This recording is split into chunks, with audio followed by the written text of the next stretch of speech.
ज्यांची आपण आतुरतेने वाट पाहत होतो ते महाराष्ट्राचे भाग्यविधाते मराठी हृदय सम्राट माननीय राजसाहेब ठाकरे यांचं काही क्षणातच या ठिकाणी व्यासपीठावर आगमन होणार आहे। जोरदार टाळ्यांच्या गजरात घोषणांच्या गजरामध्ये राजसाहेबांचं त्या ठिकाणी स्वागत करायचं आहे।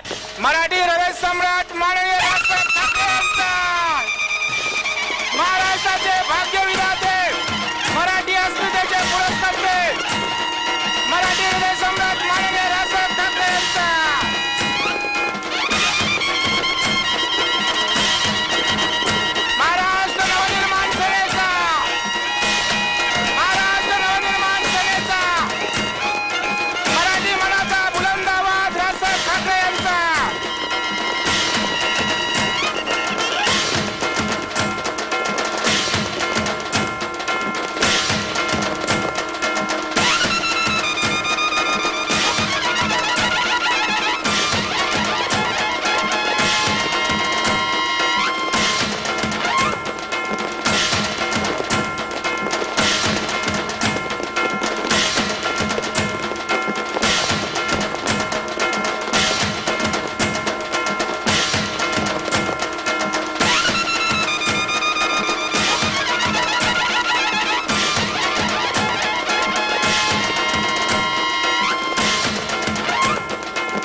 मी माननीय राजसाहेब ठाकरे यांना विनंती करतो की त्यांनी छत्रपती शिवाजी महाराज यांच्या पुतळ्याला पुष्पहार अर्पण करा।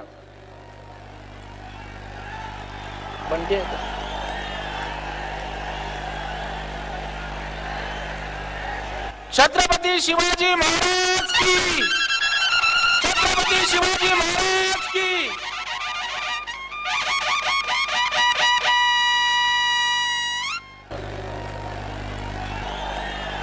मनसेचे या विभागाचे विभागाध्यक्ष व उपविभागाध्यक्ष यशवंत किल्लेदार आणि सर्व पदाधिकारी राजसाहेबांचे स्वागत करतील।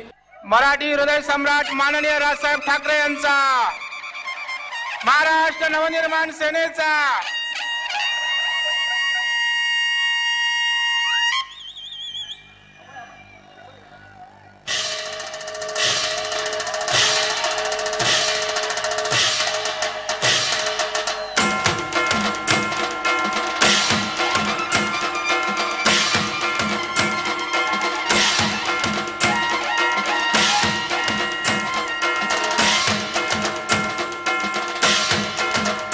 आणि ज्यांचे विचार ऐकण्यासाठी आपण आतुर झालेले आहात ते मराठी हृदय सम्राट, मराठी मनाची धडकन माननीय राजसाहेब ठाकरे।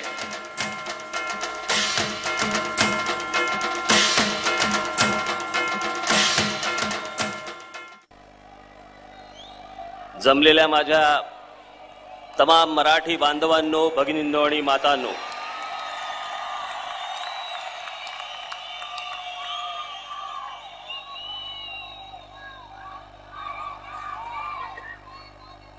आज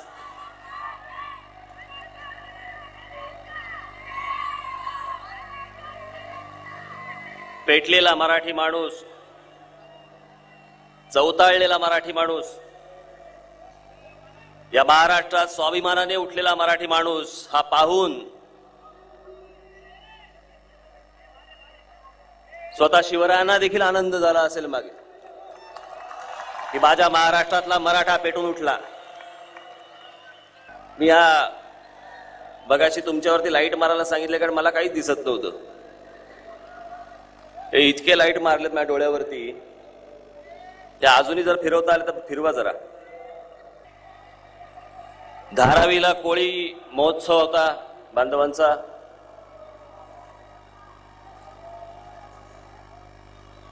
तिथे मी 30 तारीख किंवा 1 तारीख मला आठवत नाही मला, पण त्यावेळेला मी तिथे भाषण केलं. काय झालं?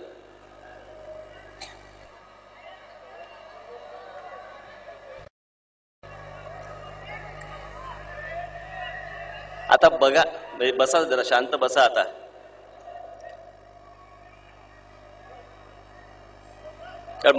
बघा, हा फक्त ऐकण्याचा कार्यक्रम आहे, बघायचा कार्यक्रम नाहीये. तो माझा 16 वर्षापूर्वी 17 वर्षापूर्वी झालाय, त्याच्यामुळे आता जो काय आहे तो फक्त ऐका.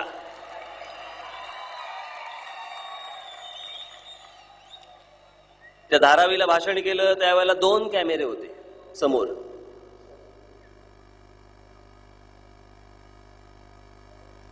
लगेच दुसऱ्या दिवशी मी विक्रोळीला सभा होती, सगळे हजर. आणि आज हा डोंगर.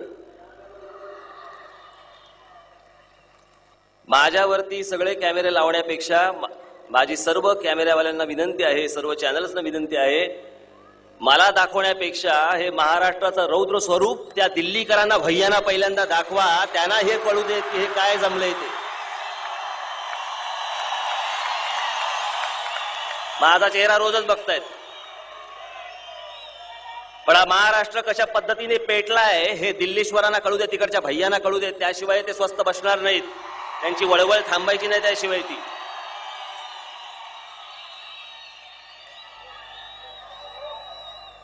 मगाशी घरातनं निघताना विचार करत होतो, जरा उलटी करून बघू.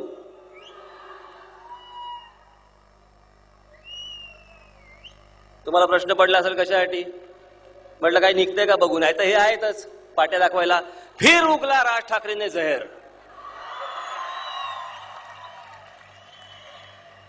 हे सगळे चॅनलवरचे भैये, पत्रकार तिकडचे दिल्लीचे, सतत यांना याच बातम्या ज्या घडल्या नाहीत त्या पण सतत दाखवत आहेत. मैं पानीपुरी खायला घेतली. देखिए उत्तर प्रदेश की पानीपुरी खाते वक्त राज ठाकरे को देखिए कैसे पानीपुरी खाएंगे ये उत्तर. अरे शांत रहा.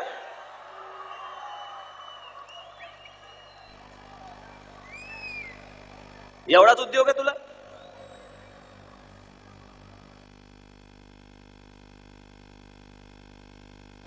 ज्या मणिपूरला 14 लोकांना ज्यावेळेला ठार मारले, त्यांच्या पाठीवरती लिहिलं की तुमच्या प्रांतात परत जा. त्यावेळेला कुठे गेला होता रे तुम्ही? बँगलोरचं रेल्वे स्टेशन फोडून टाकलं. का ना रे बातम्या छापल्यात तुम्ही? कारण यांना देणं घेणंच नाही त्या गोष्टींचं. यांचा या युपी बिहार वाल्यांचा जो मनसुबा आहे ना, मुंबई महाराष्ट्र ताब्यात घ्यायचा, हा मी उधळून लावला म्हणून ते चिडले. म्हणून ते चिडले.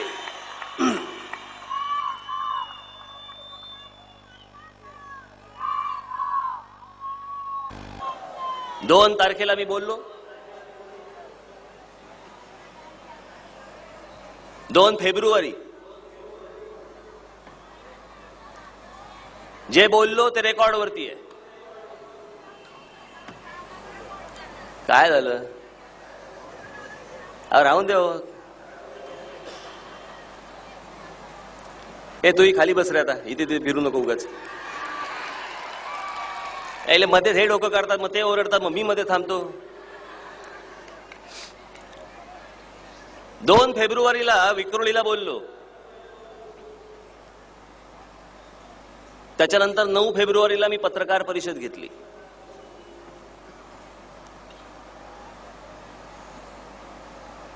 मला आता राजकारणात येऊन 20 वर्ष झाली, प्रत्यक्ष राजकारणात येऊन. या महाराष्ट्रातल्या अनेक सर्वच संपादकांपासून अनेक पत्रकारांचे माझे मैत्रीचे संबंध आहेत. अनेक वेळा त्यांनी माझ्यावरती टीका केली. गेली अनेक वर्ष ते टीका करतायत, चांगलेही लिहितायत, नाही अशातला काही भाग नाही.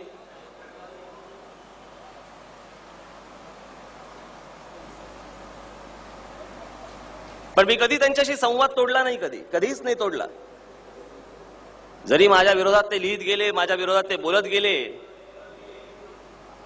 कधी वाईट लिहिलं, कधी चांगलं लिहिलं, कधी काय लिहिलं, सगळं जरी होत आलं तर मी कधीही त्यांच्याशी संवाद तोडला नव्हता. त्या पत्रकार परिषदेमध्ये मी सर्व हिंदी चॅनल्स आणि इंग्रजी चॅनल्स यांना म्हटलं यायचं नाही. वाघ म्हटलं तरी खातंय आणि वाघोबा म्हटलं तरी खातंय, तो वाघ आहेच. बरं, माझा इथल्या ही जी इथली मुलं असतात सगळी, ह्यांच्याबद्दल माझं काय म्हणणं, सगळी मराठी पोरं आहेत. ते पण मला सांगत असतात आम्ही काय करणार, आम्ही फुटेज तिकडे दिल्लीत पाठवतो, मग त्याचं ते काय करतात ते करतात.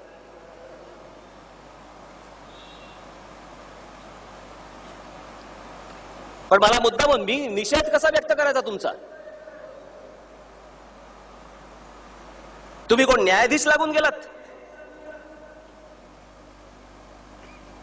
सरकारने काय करायचं आणि काय नाही करायचं ह्याचा निर्णय तुम्ही देणार? सर्व बाजूनी तुम्ही सरकारवरती प्रेशर आणणार, पोलिसांवरती प्रेशर आणणार, सगळ्या बाजूनी प्रेशर आणणार. कशासाठी? बरं, मी काय बोललो होतो?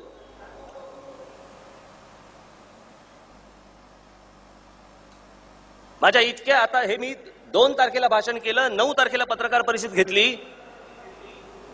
9 फेब्रुवारीला पत्रकार परिषद घेतली, आणि त्याच्यानंतर जो मी बोललोय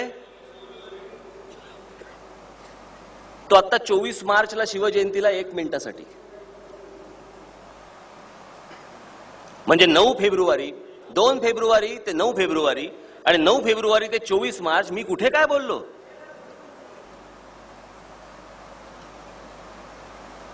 जे काही बोललो ते माझे लेख लिहिलेत, मुलाखती दिल्यात, त्याही रेकॉर्डवरती आहेत.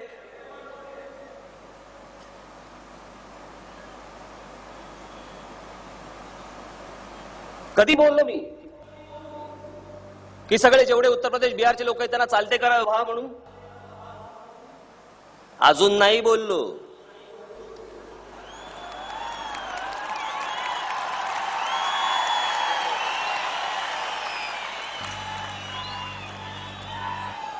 पण ही जर त्यांची जर दादागिरी जर इकडे महाराष्ट्रामध्ये वाढत गेली तर मला तेही करावं लागेल, एवढं त्यांनी लक्षात ठेवावं.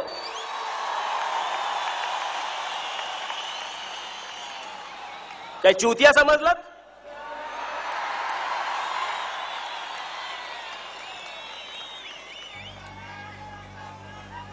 महाराष्ट्र हा लढवय्या महाराष्ट्र आहे. जे जे काही मिळवलं ते आजपर्यंत लढून मिळवलेलं आहे. महाराष्ट्राच्या वाटेला जाण्याचा प्रयत्न करू नका. हा तिसरा नेत्र जर समजा या शिवरायाचा उघडला ना तर सगळेच भस्मसात व्हाल.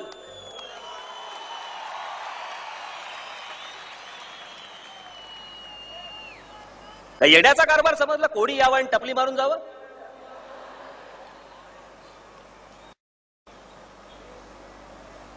बरं, मी काय बोललो, काय होतो?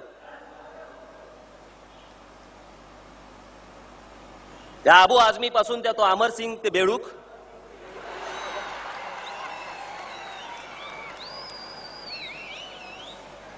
बच्चन कुटुंबाचा प्रवक्ता, यायला ते नाही बोलत, हेच भुंकतय.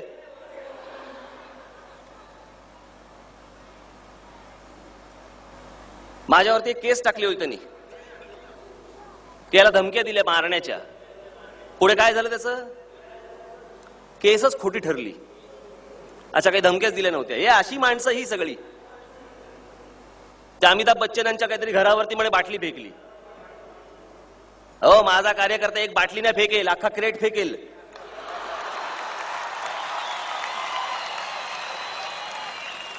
काही घटना घडली नाही, काही नाही, काही नाही, चालवतात आपले.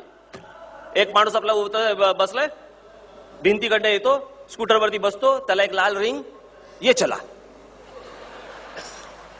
अरे तो भिंतीपाशी कशाला गेला होता? बाटली टाकायला गेला होता का बाटली रिकामी करायला गेला होता? ह्याचा तर पहिला विचार कर. कोणतेही फुटेज कुठेही दाखवायचं. पोलीस तिथे जाऊन आले, काचेचा एक तुकडा नाही मिळाला. हे असले खोटे अपप्रचार करता तुम्ही. काय त्या अमिताभ बच्चन यांच्याबद्दल मी काय बोललो, काय चुकीचं बोललो मला सांगा ना. यांनी पहिल्यांदा आयुष्यामध्ये निवडणूक लढवली ती उत्तर प्रदेशमध्ये, खरं की खोटं? ह्यांनी हिंदी सोडून इतर चित्रपटामध्ये काम केलं, ते भोजपुरी चित्रपटामध्ये काम केलं, खरं की खोटं? उत्तर प्रदेशचे ब्रँड अँबॅसेडर झाले आणि काय सांगतायत, उत्तर प्रदेश में है उतना दम का वहां पे गुन्हेगारी है कम. अरे इथे आले ते सगळे, तिकडे असणारच कमी.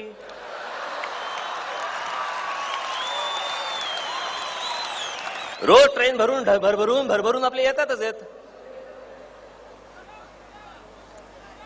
बरं ते ब्रँड अँबॅसेडर झाले, खरं की खोटं? त्यांच्या सुनेच्या म्हणजे त्या ऐश्वर्या रायच्या नावाने तिथे कन्याशाळा काढली, खरं की खोटं? मी काय चुकीचं बोललो? मग मी फक्त एवढंच म्हटलं की इतका महान कलावंत, इतका मोठा श्रेष्ठ कलावंत की गेल्या शतकामध्ये असे खूप कलावंत कमी जन्माला येतात, त्यातले हे अमिताभ बच्चन. अहो इतक्या मोठ्या कलाकाराला जर स्वतःच्या राज्याबद्दल जर समजा प्रेम असू शकतं, तर राज ठाकरे खूप लहान माणूस आहे, त्याला स्वतःच्या राज्याबद्दल, मराठी माणसाबद्दल प्रेम नसेल काय?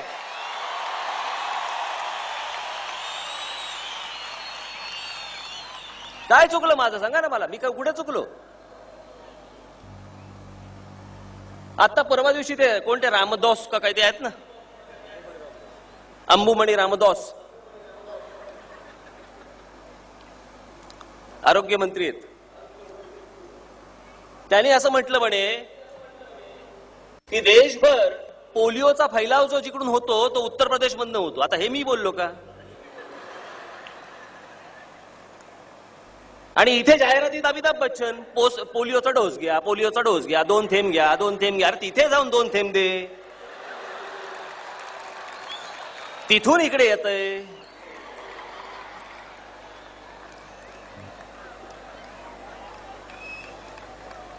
त्यात त्यांची ती पत्नी, बाला साहब छोड़ के मैं किसी ठाकरे को नहीं जानती. अगर कन्याशाला निकालनी है तो राज ठाकरे अपना प्लॉट दे दे. क्या आईला माझा प्लॉट माहिती, मी नाही माहिती हिला. हे बरं चाललंय. मध्यंतरी एक काहीतरी सामना दैनिकामध्ये त्या अमिताभचीच खरडपट्टी काढणारी बातमी आली, पण नंतर सगळी सारवासारव. रजनीकांतची काहीतरी हे होती आणि अमिताभ बच्चनना काहीतरी पळपुटा बिळपुटा वगैरे काहीतरी म्हटलं होतं. ती बातमी वाचल्यावरती मला असं वाटलं आता बहुधा जया बच्चन म्हणणार की मी फक्त प्रबोधनकार ठाकरेंनाच ओळखते, बाकी कोणा ठाकरेंना ओळखत नाही. मागे मागेच जाणार होती ती, मागे मागेच.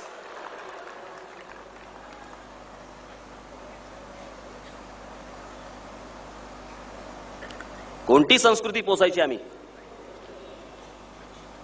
मी एक गोष्ट बोलल्यानंतर महाराष्ट्रातला सगळा मराठी एकवटतो, याचा अर्थ मी जे बोललो हे तो रोज भोगत होता म्हणून त्याला हे पटलं.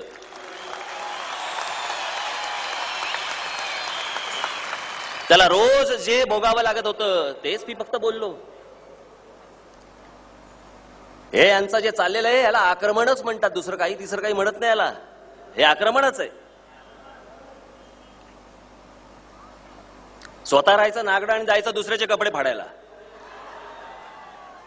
ही यांची वृत्ती. स्वतःच्या प्रदेशातल्या लोकांना नागवून ठेवलं या सगळ्या लोकांनी आणि चालले दुसऱ्या प्रदेशामध्ये महाराष्ट्र काबीज करा. काय घोषणा देतात? मायावती ज्यावेळेला इथे आल्या त्यावेळेला पण तीच घोषणा, मुलायम सिंग यादव ज्यावेळेला इकडे आले त्यावेळेला पण तीच घोषणा. काय उत्तर प्रदेश तो झाकी है, महाराष्ट्र अभी बाकी है. महाराष्ट्र अभी बाकी याचा अर्थ काय होतो? म्हणजे आम्हाला महाराष्ट्रावरती कब्जा करायचा आहे, आम्हाला महाराष्ट्र हातात घ्यायचा आहे, आम्हाला मिळवायचा आहे. आणि त्याच दृष्टिकोनात यांची सगळी व्यूहरचना चाललेली आहे. प्रत्येक ठिकाणी अनधिकृत झोपड्या उभ्या करायच्या,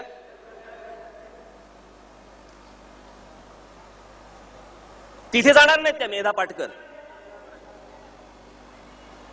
कुठचा तो आयोग काय, मानवाधिकार आयोग, ह्युमन राईट्स कमिशन,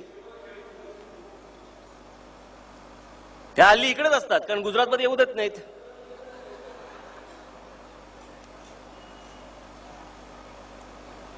माझं त्या बाईंविषयी काही म्हणणं नाही आहे, पण कोणत्या घेताय केसेस तुम्ही? आमच्या महाराष्ट्रामधला शेतकरी ज्यावेळेला आत्महत्या करतो त्याच्याबद्दल तुम्हाला कधी जावंसं वाटलं नाही त्या ह्युमन राईट्स कडे? भिवंडीमध्ये 2 पोलिसांना चेहऱ्यावरती दगड मारून त्यांना मारून टाकले, त्यावेळेला नाही तुम्हाला जावंसं वाटलं तिकडे ह्युमन राईट्स कडे? आजच तुम्हाला जावं असं वाटतंय?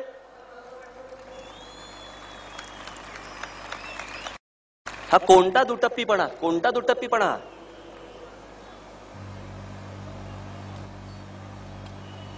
ते एक दुसरे जे आहे ते बसले बिहारमध्ये कानाचे केस वाढवून.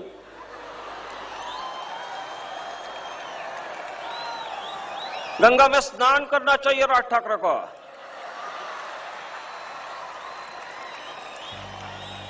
छठ पूजा उसके घर के बाहर आके करेंगे हम लोग. येऊन तर बघ साल्या, परत जातो की नाही बघ.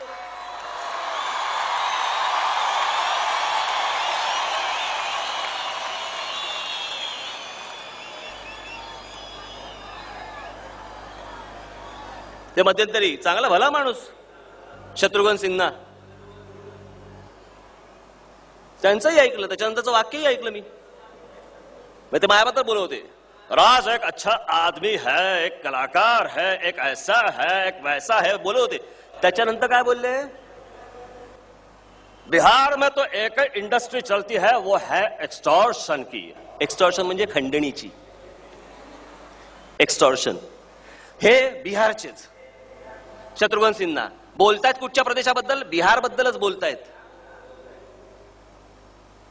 आज मुंबई मधल्या कुठच्याही पोलीस अधिकाऱ्यांना विचारून बघा, त्यांचा सर्वात जास्ती वेळ हे युपी बिहार मधनं इथे जे गुन्हे करतात त्यांना शोधण्यासाठी तिकडे जावं लागतं. सर्वात जास्ती वेळ त्यांचा तिकडे जातो. सगळ्या पोलीस स्टेशनला जाऊन तुम्ही विचार करा, एवढे अपराध कधी महाराष्ट्रामध्ये कधी होत नव्हते. हे का व्हायला लागले? कशासाठी व्हायला लागले? मला लोक विचारतात, काय तुमची मराठीची व्याख्या काय? सोपी आहे. छत्रपती शिवाजी महाराज की म्हटल्यानंतर ज्याच्या तोंडून आपसूक जय येतं तो मराठी. आमच्या शिवरायांचं ज्यावेळेला शिवचरित्र ज्यावेळेला वाचत असताना किंवा ऐकत असताना ज्याच्या अंगावरती काटा येतो ना, तो मराठी. ज्ञानेश्वर माऊलींपासून ते आमच्या कुसुमाग्रजांपर्यंतच्या कविता वाचताना तल्लीन होणारा जो असतो ना, तो मराठी.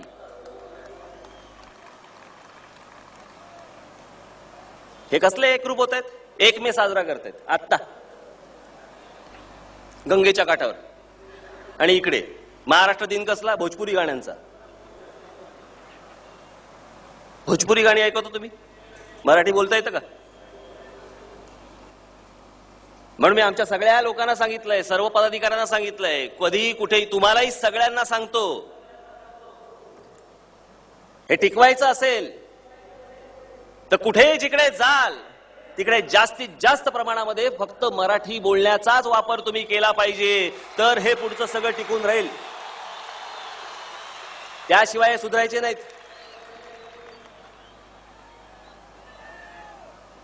यांची मस्ती किती? आज उत्तर प्रदेश बिहारमध्ये हे आम्हाला राज्यघटना शिकवत आहेत. महाराष्ट्राला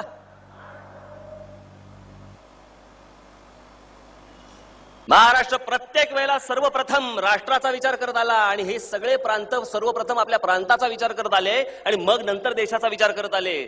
हे महाराष्ट्राला राज्यघटना शिकवणार? ज्यांनी घटना लिहिली तेच मुळातले महाराष्ट्रातले. हे आम्हाला काय शिकवणार? घटनाविरोधी मी काय बोललो? मुंबई महानगरपालिकेमध्ये तुम्ही हिंदी भाषेचा ठराव मांडता,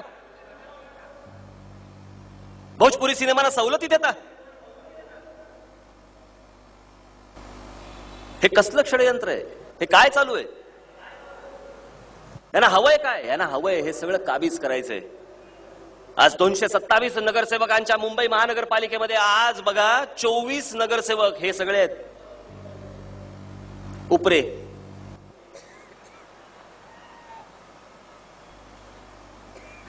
कसे कसे कसे कसे हळूहळू घुसत जातात ते बघा, आतमध्ये जात आहेत ते बघा. आणि वरती येऊन इकडे महाराष्ट्रातल्या नेत्यांना हे शिव्या घालणार. काय लायकी यांची? तो अबू आझमी, त्याचा मुलगा ड्रग्ज मध्ये सापडला होता, हा बॉम्बस्फोटामध्ये सापडला होता. कायच्या आईला खानदान आहे?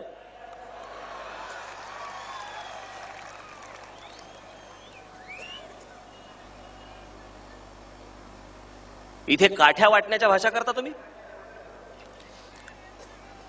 आणि मग मी काय चुकीचं बोललो होतो की अबू आझमीने जर समजा इथे काठ्या वाटपाचा कार्यक्रम केला तर राज ठाकरे महाराष्ट्रभर तलवार वाटपाचा कार्यक्रम हातामध्ये घेईल.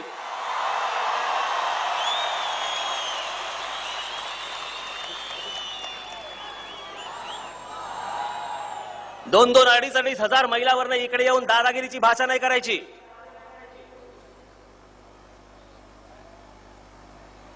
तुम्हाला इकडे राहायला देतो हे उपकार समजा.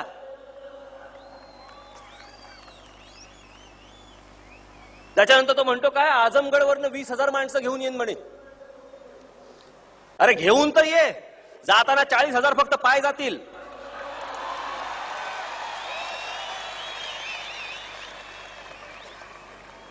आता ह्याच्यावरती सगळेजण म्हणणार बघा कशी प्रक्षोभक भाषण करतात. प्रक्षोभक मी केलं? काठ्या वाटपाचा मी बोललो होतो? 20,000 आझमगडवरून माणसं घेऊन यायचं मी बोललो होतो?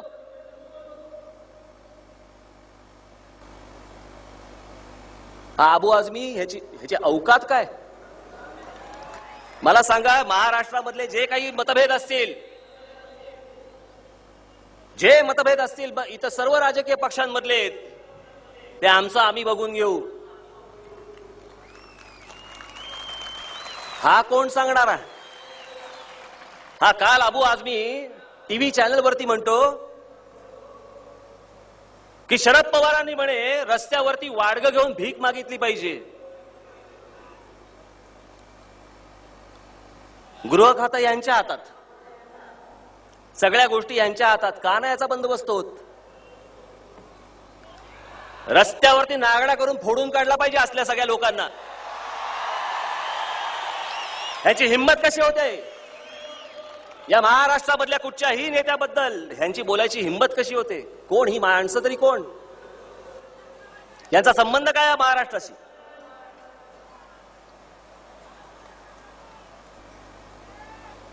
संयुक्त महाराष्ट्रामध्ये 105 जणांचे ज्यांनी बलिदान केलं, इतकी लोक लढले. आचार्य आत्र्यांपासून, माझ्या आजोबा प्रबोधनकार ठाकरेंपासून, डांगेंपासून, स्वातंत्र्यवीर सावरकरांनी पण लिहिलेलं आहे त्याच्यावरती. त्यांनीही पाठिंबा दिलेला आहे.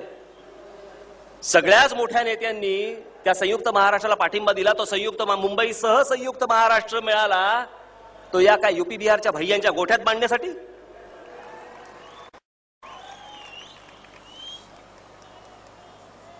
मला सांगावं, आतापर्यंत या महाराष्ट्रामध्ये, इतक्या मुंबईमध्ये, महाराष्ट्रामध्ये, सगळीकडे सगळ्या शहरांमध्ये विविध जाती धर्माचे लोक राहतात. पंजाबी राहतात, गुजराती राहतात, मारवाडी राहतात, सिंधी राहतात, पारशी राहतात, सगळ्या प्रकारचे लोक राहतात. का नाही हो कधी आपल्याला वाटलं की हे ताकद दाखवतात म्हणून? कधीच आपल्याला असं वाटलं नाही की बाबा गरबा चाललाय, दांडिया चाललाय, हे बघा कशी आपली ताकद दाखवतात. कधीच नाही वाटलं. आपणही त्यात समरस होतो.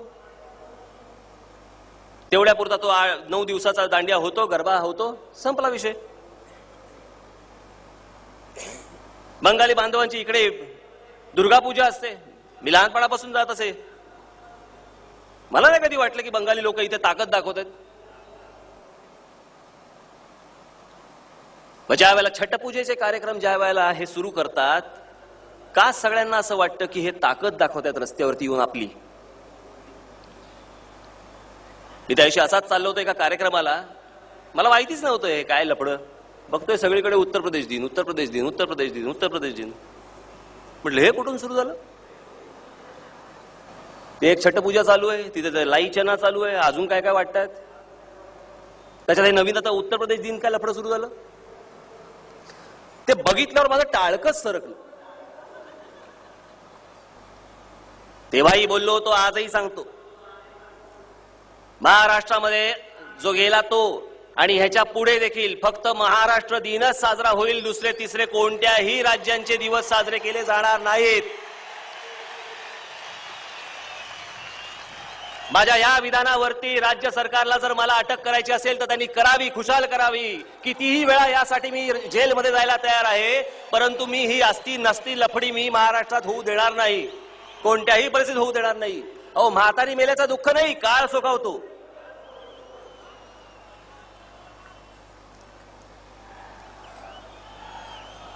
आम्हाला सांगतात ते प्रत्येक वेळेला घटना शिकवणार आम्हाला, घटना. सगळेजण या देशामध्ये कोणी कुठेही जाऊन राहू शकतं. तुम्ही त्याला थांबवणार कसे? परवा दिवशी ते हे आले, कोणते हवाई दल प्रमुख अनिल टिपणीस ना, अनिल टिपणीस आले, तेही बोलून गेले. आम्हाला त्यांच्याबद्दल अभिमान आहे की आमचे पंतप्रधान ज्या वेळेला तिथे पाकिस्तानात गेले होते त्यावेळेला तिकडच्या लष्करातले कोणी अधिकारी जे होते मोठे, यांनी आमच्या पंतप्रधानाला सॅल्यूट मारला नाही. ज्यावेळेला मुशर्रफ ज्यावेळेला भारतामध्ये आले, हिंदुस्थानात आले, त्यावेळेला यांनी सॅल्यूट मारला नाही त्याला. आम्हाला अभिमान आहे तुमचा. एक तर मराठी म्हणून अभिमान आहे आणि त्यात तुम्ही केलेली कृती याचाही आम्हाला अभिमान आहे. पण माहीत नसलेल्या विषयामध्ये फंदात पडू नका.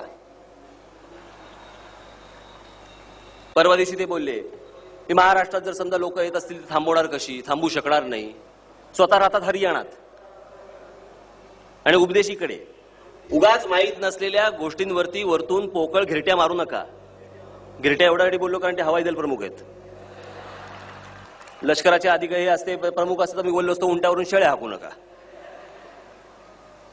कोणी येतोय आणि उपदेश देतोय? हे लोंढे थांबवण्यासाठी आणि ती राज्य सुधारण्यासाठी म्हणून त्यांना का नाही उपदेश दिले जात? त्यांना का नाही कोणी समजवत? हे कसं झालं माहितीये का की एखाद्या आई वडिलांना एक 4-5 मुलं असावीत, त्यातली सगळी कामं करतायत, नोकरी करतायत, सगळं करतायत, पैसे व्यवस्थित घरी आणून देत आहेत, आणि एक उडाण टप्पू 2 उडाण टप्पू निघालेत. आई वडिलांना प्रेम त्या उडाण टप्पूंचं. जे कष्ट करतायत, जी राज्य कष्ट करतायत त्यांच्याबद्दल काहीच नाही वाटत तुम्हाला? या केंद्राला महाराष्ट्र इतकं भरभरून देतो, तुम्ही त्या महाराष्ट्राच्या पदरात काय टाकताय? आणि हे पूर्वीपासून आहे, हे जुनं आहे. या दिल्लीचा महाराष्ट्रावरती राग असलेला काय आजचा नाहीये, हा पूर्वीपासूनचा आहे. कारण प्रत्येक वेळेला महाराष्ट्राने या दिल्ली शोरांपुढे कधी गुडघे टेकले नव्हते पूर्वी. आता मणके पण काढून ठेवतात.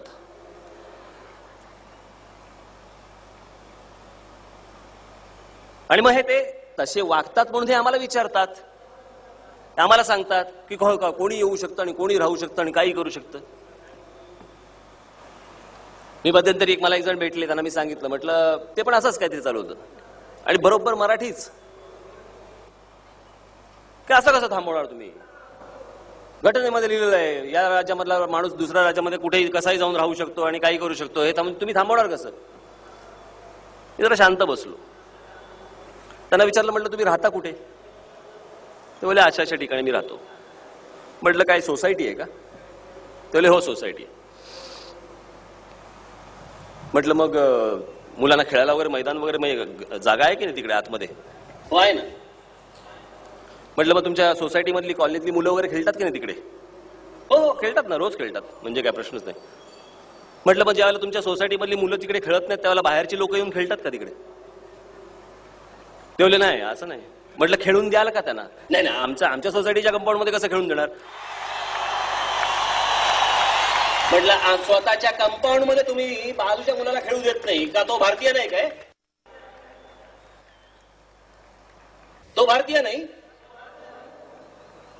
स्वतःच्या सोसायटीच्या कंपाऊंड मध्ये बाजूच्या माणसाला खेळून देता येत नाही, मग मी माझ्या महाराष्ट्राच्या सोसायटीच्या कंपाऊंड मध्ये इतरांना कशाला खेळून देऊ? मला जरा सांगा ना.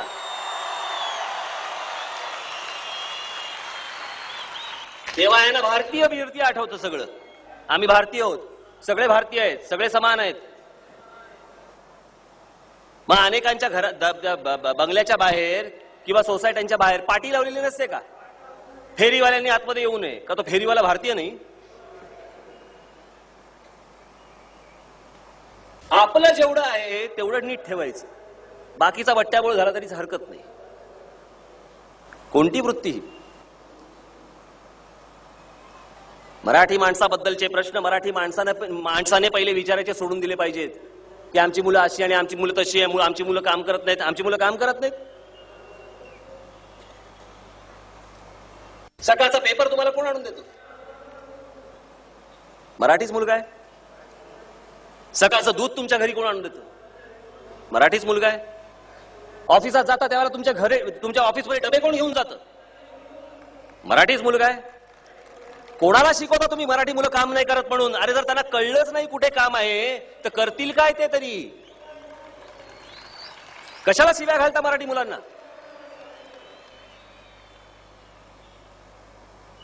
फक्त या युपी बिहार वाल्यांसारखे छक्के पंजे आमच्या मुलांना जमत नाहीत म्हणून अजूनपर्यंत मागे राहिलेत.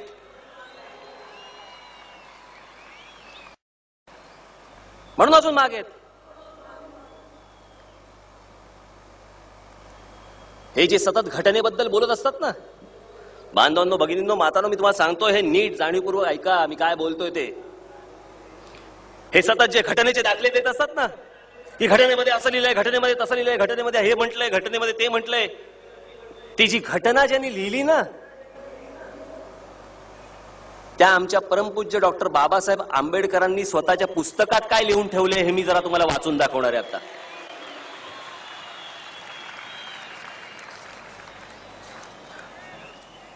पुस्तकाचं नाव आहे भाषिक राज्य पुनर्रचना मीमांसा. लेखक नामदार डॉक्टर B.R. आंबेडकर. 1955 साली लिहिलेलं पुस्तक आहे त्यांनी. हे त्यात त्यांनी काय लिहिलंय हे मी तुम्हाला जरा वाचून दाखवतो. 4-5 उतारे आहेत ते जरा ऐका नीट. तुम्ही ऐका रे बाबा. नाही तर मी काहीतरी आंबेडकरांच्या नावावर काहीतरी मी भलतच खपवतोय वगैरे काहीतरी काय वाटेल ते सुरू करू शकतात ते. उत्तर प्रदेश आणि बिहार यासारखी राज्ये निर्माण करून राज्य पुनर्विचार मंडळाने केवळ तौलनिक विषमताच निर्माण केली एवढेच नव्हे तर दक्षिण भारत विरुद्ध उत्तर भारत असे 2 तटनेही निर्माण केले. उत्तर भारतात हिंदी भाषेचे प्राबल्य आहे, उलट दक्षिण भारतात हिंदीशी संबंध नसलेल्या भाषा बोलल्या जातात. हिंदी भाषिकांची लोकसंख्या किती मोठी आहे याची बहुतेक कुणालाही दखल नाही. भारताच्या एकूण लोकसंख्येच्या 48% लोकसंख्या हिंदी भाषिकांची आहे. या वस्तुस्थितीचे समीक्षण केले तर एक गोष्ट चटकन लक्षात येते की या मंडळाने एवढे श्रम करून उत्तर भारताचे संलग्नीकरण आणि दक्षिण भारताचे छुटक छुटक द्वीपकल्प राज्य निर्माण केली. उत्तर भारताचे हे वर्चस्व दक्षिण भारत सहन करेल काय हा डॉक्टर बाबासाहेब आंबेडकरांनीच विचारलेला सवाल आहे, मी नाही. माझ्याकडे हे पुढे ऐका. माझ्याकडे घटना निर्मितीचे काम होते तेव्हाची एक गुपित कथा मी यावेळी निवेदन करू इच्छितो. अर्थात गुपित भंगाचा आरोप आता माझ्यावरती येणार नाही अशी अपेक्षा आहे. काँग्रेस पक्षाच्या एका बैठकीतील हे गुपित आहे. हिंदी ही राष्ट्रभाषा म्हणून स्वीकारण्यासंबंधीची ती चर्चा होती. घटनेचे 115वे कलम या विषयासंबंधी राष्ट्रभाषेसंबंधी आहे. या कलमावर जेवढी गरमागरम आणि विस्तृत चर्चा झाली तेवढी चर्चा दुसऱ्या कुठल्याही कलमावरती झाली नाही. घटनेच्या कुठल्याही कलमाला एवढा जबर विरोध झाला नाही. विरोधाच्या ज्वाळात हे कलम बरेच ताऊन सुलाखून निघाले. प्रदीर्घ चर्चेनंतर हे कलम मतास टाकले आणि काय आश्चर्य, 78 विरुद्ध 78 असे मतदान झाले. कुठलाच निर्णय घेणे शक्य झाले नाही. त्यावर काही कालावधी गेला. हाच प्रश्न पुन्हा काँग्रेस पक्षाच्या मतदानास टाकला आणि मतदान 77 विरुद्ध 78 असे झाले. केवळ एका मताने हिंदी ही राष्ट्रभाषा ठरली.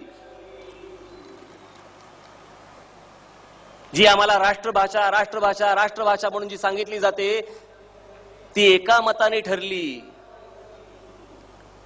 आणि या राष्ट्रभाषेच्या नावाखाली हे राष्ट्र म्हणून हे आमच्यावरती आक्रमण करणार.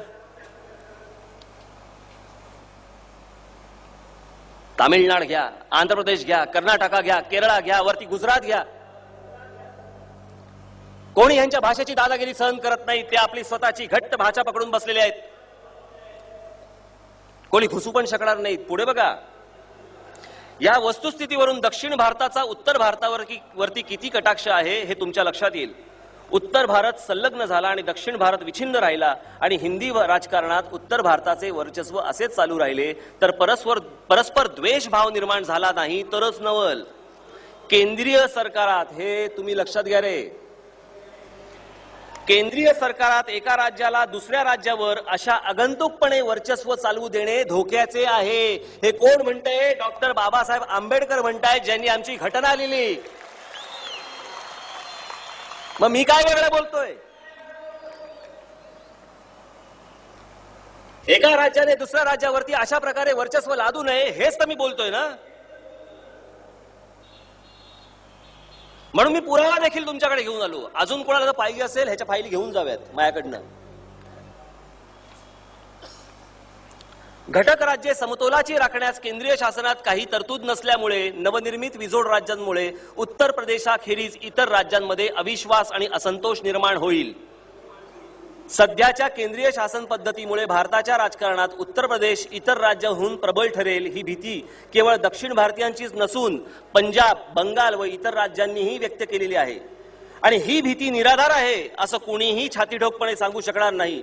या भीतीचे निराकरण केले नाही आणि आत्ताच तद्विषयक उपाययोजना केली नाही तर ही भीती राष्ट्रीय ऐक्याला घातक ठरल्याशिवाय राहणार नाही. हे सत्य कोणीही लपवून ठेवू शकत नाही. कोण म्हणतंय? उत्तर प्रदेश बद्दल डॉक्टर बाबासाहेब आंबेडकर म्हणतायत, मी नाही म्हणत आहे. प्रत्येक वेळेला सल्ले आम्हाला द्यायचे की मुंबई वगैरे कोणी येऊ शकतं, आमच्या पुण्यामध्ये कोणी जाऊ शकतं, ठाण्यामध्ये.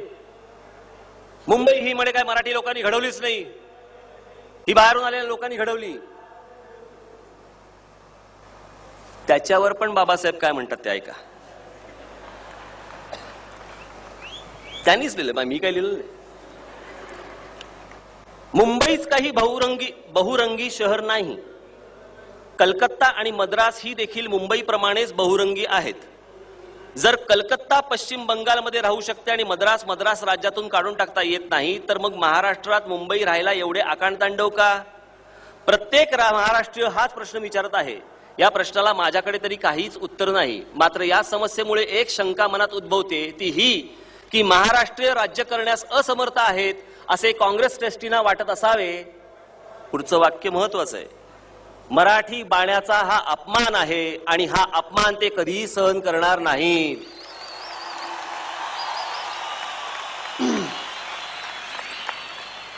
महाराष्ट्रीयेतरांच्या म्हणजे मराठी लोक सोडून महाराष्ट्रीयेतरांच्या भांडवलावरती मुंबई शहर उभारले गेले आहे असे म्हटले जाते.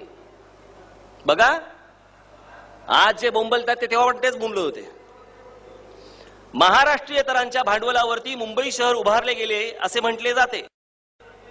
असेलही कदाचित, परंतु मद्रास हे काय मद्रासी भांडवलाने बांधले गेले आणि निव्वळ बंगाली भांडवलावरती कलकत्ता निर्माण झाले.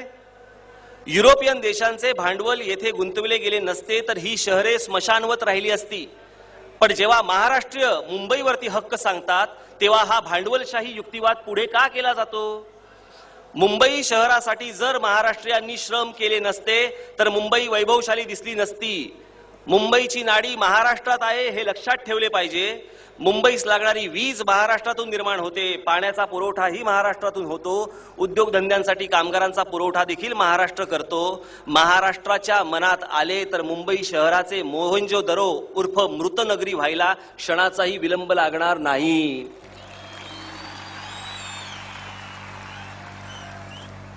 हे घटनाकार परमपूज्य डॉक्टर बाबासाहेब आंबेडकरांनी लिहून ठेवले. या सगळ्या प्रसंगामध्ये माझ्या अनेक मित्रांनी मला अनेक काही गोष्टी पाठवल्या. त्यातली ही गोष्ट आमचे राजू परुळेकर यांनी माझ्याकडे पाठवली. मला त्यांचा एके दिवशी फोन आला आणि मला बोलले, अहो मी हे धक्कादायकच वाचतोय हे सगळं. यातला बराचसा अंश त्यांनी आत्ताच्या येत्या लोकप्रभेमध्ये पण त्यांनी दिलेला आहे. त्यांचा लेख आहे, अप्रतिम लेख आहे, वाचाच जरूर सगळ्यांनी. आत्ताचा नवीन आलेला लोकप्रभा महाराष्ट्र दिनाच्या निमित्ताने काढलेला तो लेख जरूर वाचा आपण. मी काय वेगळं बोलतोय ह्याच्यापेक्षा? राष्ट्रीय स्वयंसेवक संघाने माझ्यावरती काहीतरी आरोप केलेत की हे बरं नाही, हे देश तोडण्याचे प्रकार. आतापर्यंत इतके दक्षिण भारतामधले इतके राष्ट्रपती आतापर्यंत झालेले आहेत, एपीजे अब्दुल कलामांपर्यंत. या दक्षिण भारतामधनं आतापर्यंत झालेले जेवढे राष्ट्रपती आहेत ह्यातल्या एकाने तरी हिंदीत भाषण केले का हो कधी? ज्यांनी भाषण केली आतापर्यंत इंग्रजीमध्ये केलेली आहेत. इंग्रजी काय आमची मातृभाषा आहे का, राष्ट्रभाषा आहे? पण ते हिंदी बोलत नाहीत म्हणजे नाहीत. त्यांना स्वतःच्या राज्याबद्दल, स्वतःच्या भाषेबद्दल जेवढी तळमळ, जेवढी आत्मीयता, जेवढी कळकळ, म्हणून ते सगळे टिकून आहेत अजून. मी नेहमी सांगतो ना, जिकडे जमीन भुसभुशीत असते ना तिथेच घुशी होतात, जिथे खडक असतात ना तिथे बिळं होत नसतात. ही मुंबई महाराष्ट्राची जमीन आमच्याच लोकांनी भुसभुशीत करून ठेवली. बारीक सारीक छोट्या मोठ्या चिरीमिरीसाठी म्हणून वाटेल तो नंगनाद सुरू केला. आपण कोणाला मोठं करतोय, काय मोठं करतोय, काय वाढवतोय? मध्यंतरी माझ्याकडे एक वर्तमानपत्र आलंय, माझ्याकडे येतच, नावच घेतो इंडियन एक्सप्रेस. या इंडियन एक्सप्रेस मध्ये आतमध्ये तर त्यांनी सगळंच दिलंय. किती तारखेचा आहे? 13 एप्रिलचा अंक आहे. काय याच्यामध्ये दिलंय? एक माणूस टॅक्सी बसलाय आणि त्या टॅक्सीवाल्याचा मुलगा 10 वर्षाचा मागे बसलाय. This is their home as well their work. Taxi driver Moinuddin Shaikh and his 10-year-old son live in their taxi in Mumbai. मला हा माणूस कोण आहे, काय आहे, हा गरीब आहे, लहान आहे वगैरे, मला ह्याच्याशी देणं घेणं नाही. पण ज्या माणसाला मुंबई शहरामध्ये स्वतःचं हक्काचं घर नाही त्याला टॅक्सीचा परवाना मिळतोच कसा, पहिल्यांदा मला सांगा. ही कोण अशी माणसं आहेत? हे एक उदाहरण आपल्या समोर आलंय. अशी हजारो लाखो माणसं आज मुंबई शहरामध्ये, महाराष्ट्रामध्ये सगळीकडे राहत असतील. त्याच्यानंतर बॉम्बस्फोट होतील ना तर काय होतील? या मुंबई महाराष्ट्रामधल्या सगळ्या लोकांनी जीव मुठीत धरून राहायचं आणि आमचीच माणसं पोखरतायत सगळं. किती कडवट असतात ना इतर राज्यातली माणसं. त्याप्रमाणे ज्या दिवशी महाराष्ट्रातला मराठी माणूस ज्या दिवशी तसा कडवट बनेल ना, ते मगाशी मी नाव घेतलं ना, तो कोण, रामदास, हे इथे माझ्याकडे पुस्तक आहे. कुठे गेलं ते पुस्तक आहे? रजनीकांत वरती पुस्तक आलंय. The man is Rajinikanth. The name is Rajinikanth, sorry, the name is Rajinikanth. या रजनीकांतच्या पुस्तकामध्ये वाचता वाचता याच्यामध्ये एक पॅराग्राफ आहे. मी जरा हे अक्षर बारीक आहे म्हणून जरा मोठं करून आणलं. देर आर सम, हे तो अंबुमणी कोंडो रामदासो जो कोचो आयचो ना असो त्यांनी म्हटले. हे त्याचं आहे वाक्य, त्या पुस्तकातला coat. There are some non-Tamilians who are planning to sit in the chief minister's chair. I want Tamilians to rise and be alarmed. Do not allow any outsiders, I repeat, any outsiders, non-Dravidians to place themselves in the driver's seat. Ramadas spat out his venom. The media woke up to the alarm call. Everyone knew Rajnikant was the target. Doctor Anbumani Ramadoss म्हणजे सध्याचे आरोग्य मंत्री, ते म्हणतात की काही तामिळ नसलेली माणसं मुख्यमंत्र्याच्या खुर्चीत बसण्याचं स्वप्न बघत आहेत. मी म्हणतो, तामिळींनो, उठा आणि जागे व्हा. कुठल्याही परप्रांतीयांना, मी पुन्हा सांगतो, परप्रांतीयांना द्रविड नसलेल्या मोक्याच्या जागा देऊ नका. माझ्यावरती केंद्रातनं ज्या ज्या लोकांनी आरोप केले, सोनिया गांधींपासून सगळ्यांनी माझ्यावरती जे आरोप केले ना, त्यांच्याच बाजूला मांडीला मांडी लावून हा रामदासो बसतो. हे चालतं का रे तुम्हाला? जो स्वतः जन्माने मराठी माणूस आहे, त्याचा आडनाव गायकवाड आहे, पण तो पूर्णपणे तामिळ झाला, स्वतःला तमिळ समजतो, तमिळ बोलतो, तिथला झाला, तिथल्या लोकांनी त्याला डोक्यावरती घेतला. इतकं करून हा माणूस तसं बोलतो. इतकं केल्यानंतर जर समजा महाराष्ट्रामध्ये कोणी असेल तर आम्हीही बोलणार नाही हो. हे फक्त तेच बोलत असतील. पण महाराष्ट्र ज्या वेळेला बोलतो त्यावेळेला हे खडबडून जागे होतात. त्याच वेळेला आहे ना सुस्त. मी ज्या वेळेला बोलतो की 80% मराठी मुलांना प्राधान्य मिळालं पाहिजे नोकऱ्यांमध्ये, मिळालंच पाहिजे. 80% काय 100%च मिळालं पाहिजे. 80% तरी कशाला?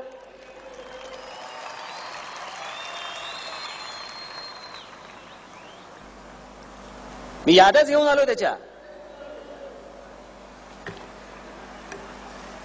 आणि कशा असतात बघा ही सगळी लोक. तुम्हाला मुद्दामून हे सगळं काढून आणलं.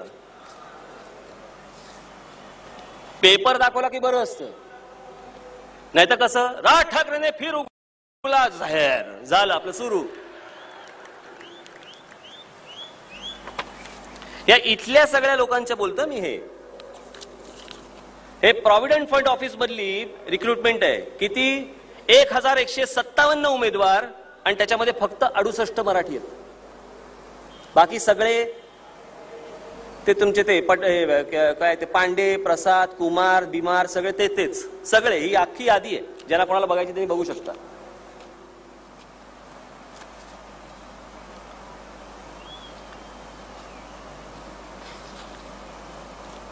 हे पश्चिम रेल्वेमध्ये 2008 मध्ये ग्रुप सी तांत्रिक विभाग मध्ये भरती झालेली एकूण जागा 149. त्यामध्ये मराठी किती? 6. ग्रुप डी खलाशी या पदासाठी भरती झालेल्या एकूण जागा किती? 357. त्यामध्ये मराठी किती? 23. ही त्याची यादी. हे सगळी यादी आहे माझ्याकडे इथे. मुंबई आयकर आयुक्त IT पुणे यांच्या मार्फत पुणे, ठाणे व नाशिक विभागात सहाय्यक कर अधिकारी म्हणून भरती झालेले एकूण उमेदवार एकूण 179. त्यामध्ये मराठी किती? 16. हे सगळं तिथून भरलेले आहेत. ज्यांना कोणाला याद्या बघायच्या असतील त्या याद्या इकडे माझ्याकडे समोर उभे आहेत.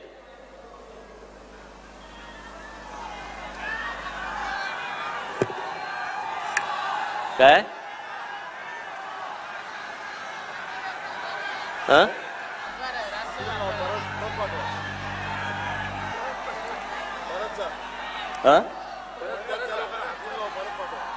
हा ते घेतो आता. थांबा काळजी करू नका तुम्ही. कसली काळजी करू नका.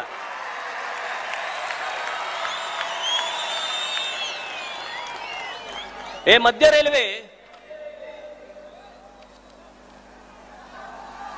रेल्वेमध्ये तिकीट संग्रहक TC.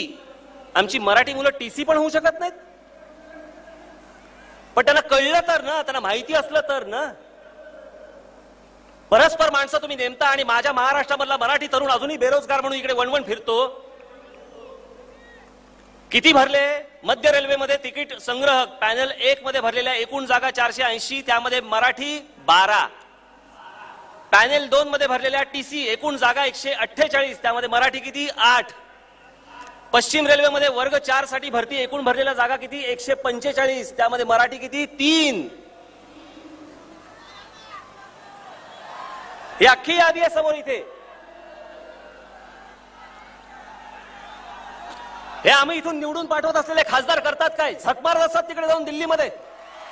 लाज वाटत नाही या भरत्या करताना तुम्हाला?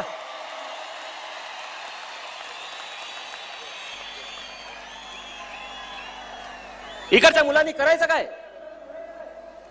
येणाऱ्या कोणत्या उद्योगधंद्यांमध्ये विचारलं जात नाही.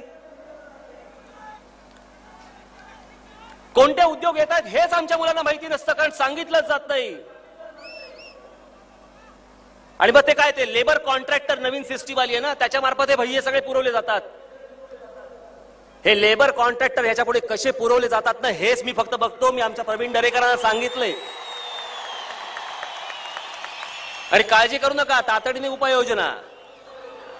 पण एक गोष्ट तुम्हाला सांगतो, हे सगळं ज्या वेळेला होतं, हे का होतं याचं एकमेव कारण आपण, आपले सगळे राजकारणी, आपले सगळे पुढारी हे गाफील राहतात म्हणून हे सगळं होतं. हे जर आपण पण जर समजा साऊथ इंडिया मधल्या इतर राज्यांसारखे जर समजा कडक आणि टणक जर समजा राहिलो ना, हे परत कधी घोषणेचा प्रश्न नाही येणार. हे हिम्मत नाही कधी करणार या गोष्टी. माझी विनंती आहे, या महाराष्ट्रामधल्या, मुंबईमधल्या, ठाण्यामधल्या, पुण्यामधल्या, नाशिकमधल्या, नागपूरमधल्या, इतर सर्व जिथे जिथे महानगरपालिका आहेत, जिकडे जिकडे नगरपालिका आहेत, माझ्या सगळ्या वॉर्ड ऑफिसर्सना माझी हात जोडून नम्र विनंती आहे. माझी त्या सर्व RTO ऑफिसर्स जेवढे आहेत त्या RTO ऑफिसर्सना हात जोडून नम्र विनंती आहे. या महाराष्ट्रातले जेवढे रेशनिंग ऑफिसर्स आहेत त्या रेशनिंग ऑफिसर्सना माझी राज ठाकरेची हात जोडून विनंती आहे की छोट्या छोट्या चिरीमिरीसाठी लाचार होऊ नका. हे विकले देऊ नका. भविष्यात येणाऱ्या महाराष्ट्रातल्या पिढ्या तुम्हाला माफ करणार नाही, तेवढं तुम्ही लक्षात ठेवा. काय विकतो आपण, कोणाला विकतो? इतका संघर्ष करून मिळवलेल्या या संयुक्त महाराष्ट्राला विकतो आपण, कोणाच्या हातामध्ये देतो? ही सगळी गिधाडं तर टपून बसलेलीच आहेत या मुंबई महाराष्ट्रावरती. वर बोलायला पण मोकळे की हा विकास आम्ही केला. तुम्ही कसा केला? आमच्या यशवंतराव चव्हाणांपासून ते शरद पवारांपर्यंत आणि माननीय बाळासाहेब ठाकरेंपासून ते आता विलासरावांपर्यंत आमच्या मराठी नेत्यांनी हा मुंबई महाराष्ट्राचा विकास केला. म्हणून लेखानो तुम्ही इथे आलात ना. मग बाकीच्या राज्यात का नाही गेलात? आमच्या नेत्यांनी, आमच्या सुसंस्कृत नेत्यांनी हा महाराष्ट्राचा विकास केला. नोकऱ्यांच्या संध्या इथे उपलब्ध झाल्या, इथे विकास केला, म्हणून हे झालं ना. अजून त्रुटी भरपूर आहेत, नाही अशाला भाग नाहीये. महाराष्ट्र हा काय सुजलाम सुफलाम झालेला नाहीये. पण त्यांच्याकडची परिस्थिती काय? परवा दिवशी मी एक गोष्ट बघितली का चॅनलवरती, हे तिथेच होऊ शकतं बुवा. एक माणूस चितेवर झोपलाय, बाजूला त्याचा पोरग गोटा करून उभा आहे, हातात मडकं धरून.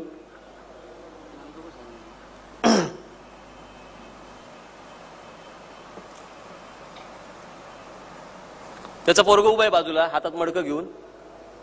बाजूला पोलीस आहेत, ते सगळे त्या क्रिया करणारे जे बडजी असतात ते बाजूला उभे आहेत. सगळ्यांच्या चेहऱ्यावर प्रश्नचिन्ह. का? कारण पोलीस ते प्रेत न्यायला आलेत, कारण पोस्टमार्टमच झालं नव्हतं. ह्याला काय देश आहेत, काय प्रदेश आहेत, तिथून ते घेऊन चालले होते. आज क्राईमचा रेट जर समजा तुम्ही बघितलात, गुन्हेगारीचं प्रमाण जर समजा तुम्ही बघितलात, पोलीस खात्यातल्या कोणालाही विचारावं तुम्ही, हे सगळं तिथून आलेलं आहे आणि भोगावं तुम्हा आम्हाला सगळ्यांना लागतंय. हे जे असतात ना, काय हो पण त्या बिचारा त्या भैयाचा काय दोष? बिचारा मी आजपर्यंत कधी इथे तमिळ लोक राहतात, इथे गुजराती लोक राहतात, इथे अजून इतर भाषिक सगळे लोक राहतात, महाराष्ट्रात अनेक ठिकाणी राहतात, मी नाही कधी बघितलं त्यांच्या राज्यामधनं नेते इकडे येऊन त्यांच्यासाठी बोलतायत म्हणून, त्यांच्या सभा घेत आहेत म्हणून. कधी मी जयललिता किंवा करुणानिधींना कधी बघितलं नाही की इथे आलेत आणि साऊथ इंडियन लोकांसाठी म्हणून, तमिळ लोकांसाठी म्हणून भाषण देत आहेत, एकत्र या वगैरे वगैरे. गुजराती समाजासाठी म्हणून कधी गुजरातमधून कोणी नेते इकडे येतात आणि गुजराती समाजाला काहीतरी बोलतात, मी नाही कधी बघितलं, आपणही कधी बघितलं नसेल. हेच काय येतात? या उत्तर प्रदेश आणि बिहार मधनं आलेल्या भैयांना मी सांगतोय, तुम्हाला जर इथे राहायचं असेल तर महाराष्ट्र संस्कृती जपून तुम्हाला इथे राहावं लागेल, त्याशिवाय तुम्हाला राहता येणार नाही. तुम्हाला प्रत्येकाला मराठी शिकावंच लागेल. पहिले हे हापूस आंबे विकणार, बरं हातात कुठचा आंबा हेही माहित नाही. साहब ले लो हापूस है, साहब ले लो अरे हा हापूस नाही, हा पायरी आहे. नाही साहब, हापूस आहे. अरे मला माहिती की तुला माहिती, आमच्या इथे येतो का तुझ्या इकडे येतो? हा मला सांग. नाही साहब, हापूस आहे, हापूस आहे.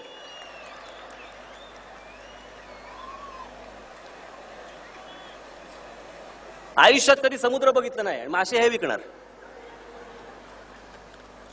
पण एक गोष्ट लक्षात ठेवली पाहिजे, माझी कोळी बांधवांना पण तीच विनंती राहील की तुम्ही देखील गाफील राहू नका.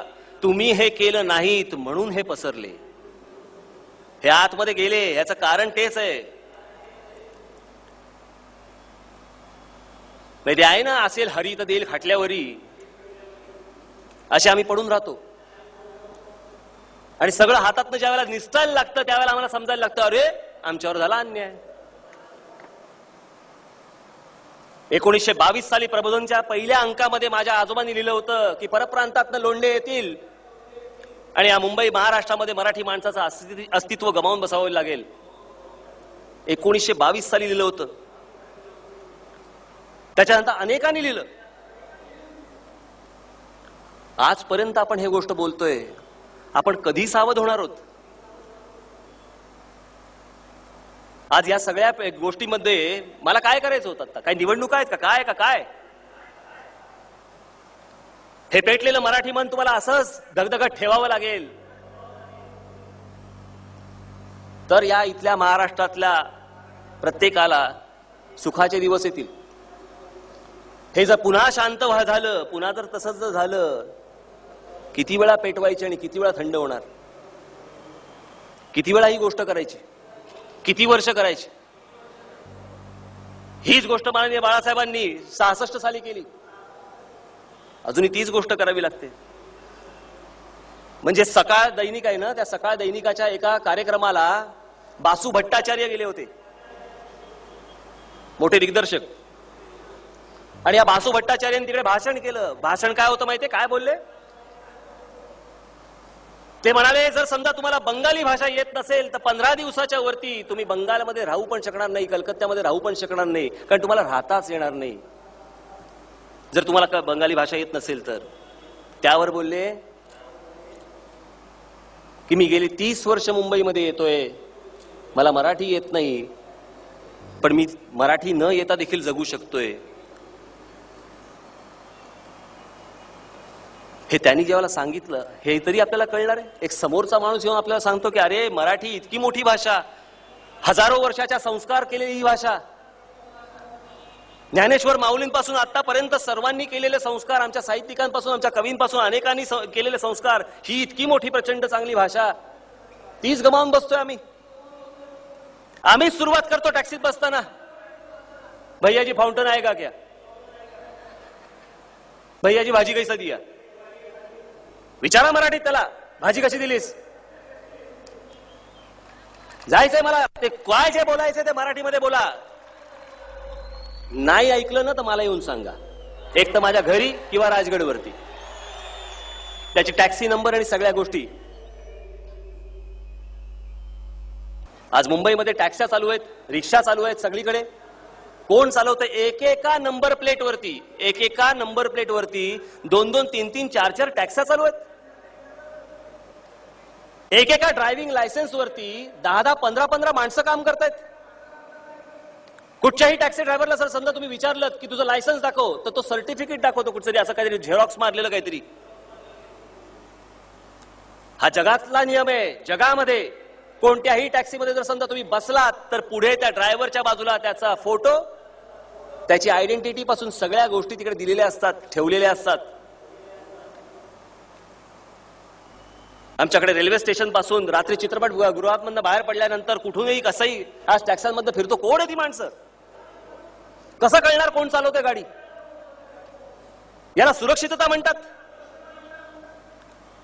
कायदा आणि सुव्यवस्था अशी राखली जाईल, कोणाच्याही हातामध्ये तुम्ही काही देताय, कोण माणसं येत आहेत, काय करतायत, काहीच माहिती नाही. हे असे टॅक्सी मी आता मगाशी जसं दाखवलं, हे कसं काय शक्य होईल? हो, नाहीतर बिनधास्त फिरतायत. आणि म्हणून माझ्या सगळ्या जेवढ्या अधिकार पदावरती जे लोक आहेत ना, शासकीय सगळ्या अधिकार पदांवरती, माझी बाबांनो तुम्हाला हात जोडून नम्र विनंती आहे की आजपर्यंत झालेल्या ज्या चुका आहेत त्या जाऊन देत, पण याच्या पुढे तरी या असल्या चिरीमिरीसाठी म्हणून महाराष्ट्र विकायला बाबांनो काढू नका. भविष्यात महाराष्ट्राचं नुकसान तुमच्या हातून होईल. हे असलं पाप करू नका,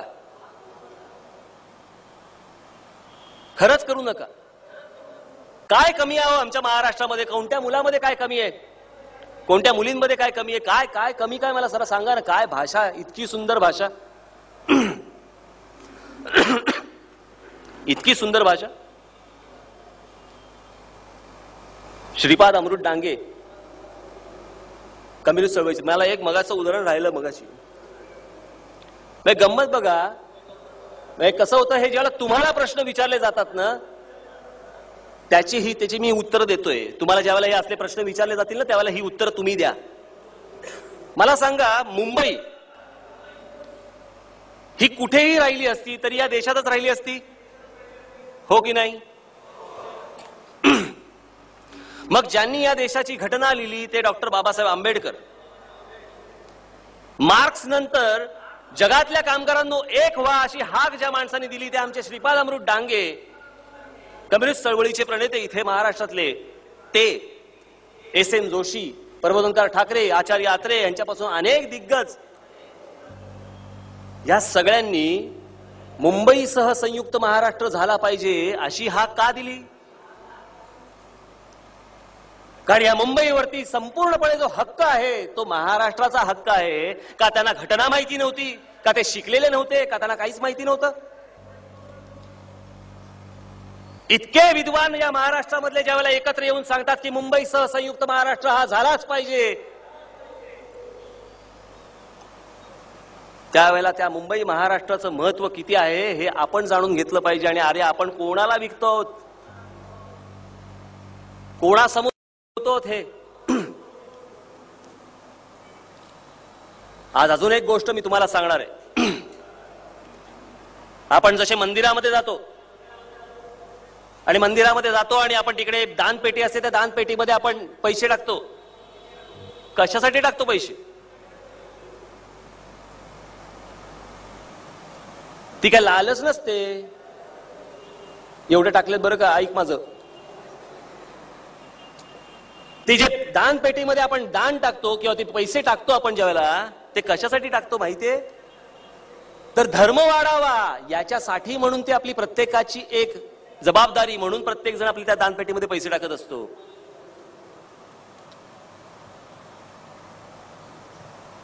महाराष्ट्र धर्म जर समजा वाढवायचा असेल, मोठा करायचा असेल, तर महाराष्ट्रामधली प्रत्येक गोष्ट, मराठी चित्रपट, मराठी नाटकं, मराठी साहित्य.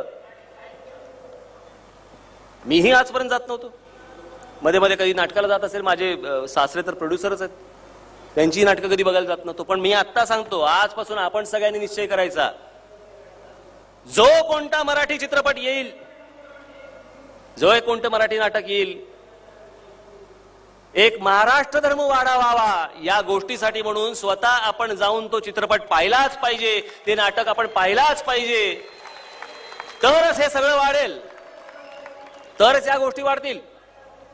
त्यांचे बघा कशा जातात, भोजपुरी सिनेमा लावतात ते. आणि जर हा धर्म, महाराष्ट्र धर्म जर आपण जर पाळला, तर त्या मल्टिप्लेक्स मध्ये बंदी घालायचं काम आबांवरती येणार नाही. मराठी चित्रपट दाखवत नाहीत म्हणून मल्टिप्लेक्स वरती बंदी घातली गेली. पण आपण तरी किती जातो हे चित्रपट पाहायला? उद्या तुम्ही जर हा सगळा रेटा लावलात, तर प्रत्येक मल्टिप्लेक्सला, महाराष्ट्रामधल्या प्रत्येक थिएटरला मराठी चित्रपट दाखवल्याशिवाय गत्यंतर नसेल, हे आपण देखील सगळ्यांनी लक्षात ठेवा. आणि ह्याच्या कामाला आपण लागलं पाहिजे. याची सुरुवात मी माझ्यापासूनच करणार आहे, तरच हे वाढेल. माझे मित्र आहे सगळे, आमचे सगळे मराठी पत्रकार. सत्यजित रेंची कधी जयंती असली, पुण्यतिथी असली की अनेक मॅगझिन्स येतात, अनेक काही काही भेटतात, त्याच्यामध्ये त्यांचे रकानेच्या रकाने दरवर्षी बघतो मी, दरवर्षी बघतो. पण या हिंदी चित्रपट सृष्टीमध्ये म्हणजे राज कपूर, मला अजूनही आठवतंय की ते स्वीकारताना, ते अवॉर्ड स्वीकारताना, दादासाहेब फाळके अवॉर्ड स्वीकारताना त्यांना श्वास घेता येत नव्हता, त्यांना स्टेजवरती चढता येत नव्हतं. ते तसेच तिथे खाली बसले. राष्ट्रपती खाली उतरले आणि त्यांनी त्यांच्या गळ्यामध्ये दादासाहेब फाळके अवॉर्ड टाकलं. प्रत्येक फिल्म इंडस्ट्री मधल्या प्रत्येक माणसाची आयुष्यातली एकच इच्छा असते की माझ्या गळ्यात एक ना एक दिवस दादासाहेब फाळके अवॉर्ड पडावं. ते आमचे दादासाहेब फाळके मराठी असून देखील आमच्याकडे त्यांच्या जयंत्या आणि पुण्यतिथ्यांना काहीही होत नाही, काहीही लिहून येत नाही. मी मध्ये बाबासाहेब आमचे पुरंदरे, शिवशाहीर बाबासाहेब पुरंदरेंशी बोललो होतो. त्यांचं एक जुनं व्याख्यान आहे, त्याच्यामध्ये ते बोलले होते. त्यांच्या एका व्याख्यानाच्या वेळेला एक व्यक्ती बोलली की म्हणे युरोपमध्ये नेपोलियन वरती असे मोठे 10,000 स्क्वेअर फुटाचे हॉल आहेत आणि तिकडे सगळी नेपोलियनची पुस्तकं आहेत. किती? तर त्यांनी सांगितलं 27,000 पुस्तकं लिहिली आहेत. आतापर्यंत जगातल्या वेगवेगळ्या लोकांनी नेपोलियन वरती 27,000 पुस्तकं लिहिली आहेत. आणि अजून काही हॉल रिकामे होते ज्याच्यामध्ये अजून ते काही, त्याच्यावरती त्यांना विचारलं की हे हॉल रिकामे का? तर त्याच्यावरती त्या म्हणाले, ते तिथले जे अधिकारी होते ते म्हणाले की नाही, दरवर्षी इतकी पुस्तकं छापली जातात म्हणून आम्ही हॉल रिकामे ठेवले, जणू काय ते भरले जातील. बाबासाहेब ज्याला भाषणाला आले, त्यांच्या व्याख्यान द्यायला ज्यावेळेला आले आणि ते ज्याला व्याख्यान देत होते त्यावेळेला त्यांनी फक्त एवढंच सांगितलं त्या व्यक्तीकडे बघून की म्हणे शिक्षकाची झालेली चूक ही विद्यार्थ्याने सुधारायची नसते, पण तरी मी तुम्हाला सांगतो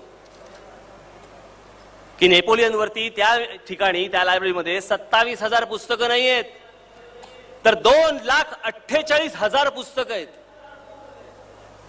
एकट्या नेपोलियन या माणसावरती 2,48,000 पुस्तकं आहेत. हा संदर्भ मी तुम्हाला का दिला माहितीये? याचं कारण त्याच्या पुढचं वाक्य खूप महत्वाचं होतं बाबासाहेबांचं. आणि बाबासाहेब म्हणाले की 2,48,000 पानं तरी शिवाजी महाराजांवरती लिहिली गेली का हो?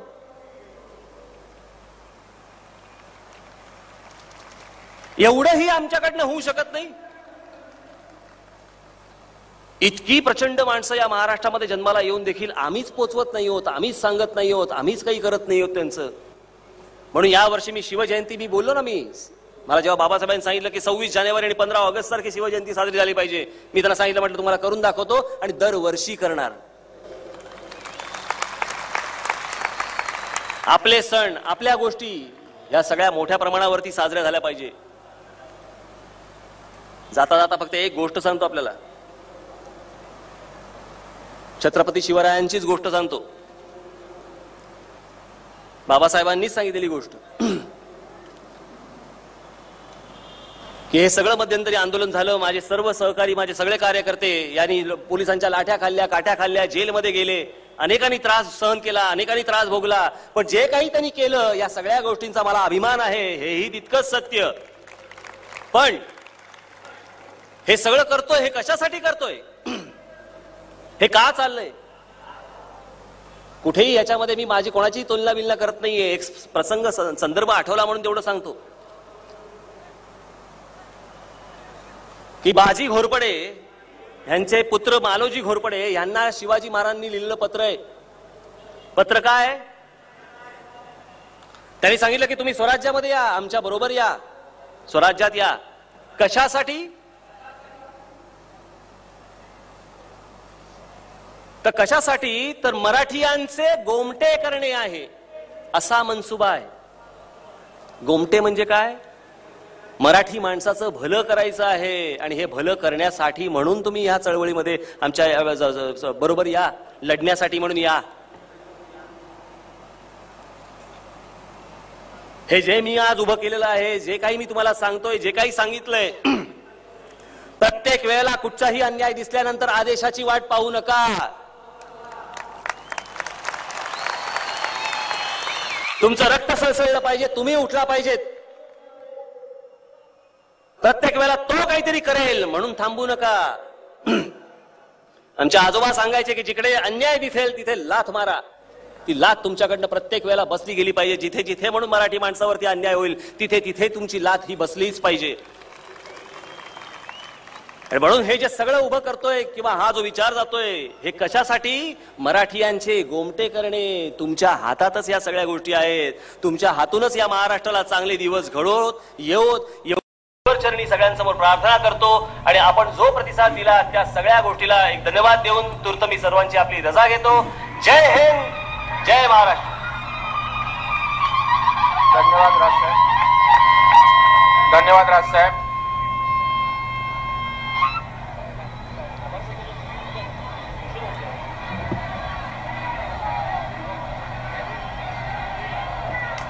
या ठिकाणी आभार प्रदर्शन करून सामुदायिक राष्ट्रगीत होणार आहे. मी पोलीस खात्याचे अधिकारी, महापालिका खात्याचे अधिकारी, साऊंड सिस्टीम, डेकोरेटर्स, पत्रकार बांधव.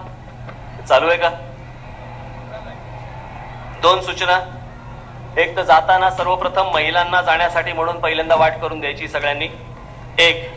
आणि दुसरी गोष्ट म्हणजे सर्वांनी जाताना शांतपणे नीट व्यवस्थित घरी जायचंय. झाला तेवढा पोलिसांना त्रास खूप झाला, पुढे कदाचित होईल तो भाग वेगळा, पण आता आज नको. आज सगळेजण तुम्ही जाताना व्यवस्थित नीट शांतपणे जा. रात्रीच्या गाड्या चालवताना मी हे एवढ्यासाठी सांगतोय, माझे काही सहकारी आपले हे असेच रात्रीच्या गाडीच्या अपघातामध्ये गेले.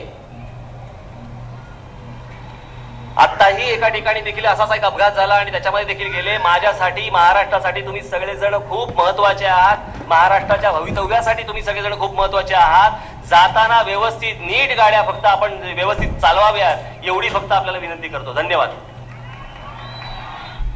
या सभेसाठी हस्ते परहस्ते ज्यांचं सर्वांचं सहकार्य लाभलं, खास करून महाराष्ट्राच्या कानाकोपऱ्यातून आपल्या या लाडक्या नेत्याचे विचार ऐकण्यासाठी आपण लाखोंच्या संख्येने उपस्थित झालात. त्याबद्दल प्रथम आपल्या सर्वांचा मनापासून मी आभार व्यक्त करतो आणि आता सामुदायिक राष्ट्रगीत सुरू होईल.